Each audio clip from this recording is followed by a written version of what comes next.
today we talk about how can you disable auto web checker on your Whoscall app. We go to figure out the solution or know how you can do that on your app.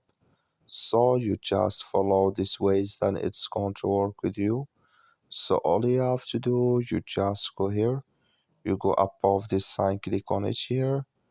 So then it's going to show for you a list like this. Then all you have to do now, so you just click here on web checker, just click on it. So then it's going to take you to this list. It's going to show for you like this. Then you click here on here, you come to web auto web checker, click here in check status here. You come here to auto checking, just click in this sign or this color. Like you see color, it's gone. That's mean it's disabled with us now. That's all you have to do. That's all. Thank you for watching.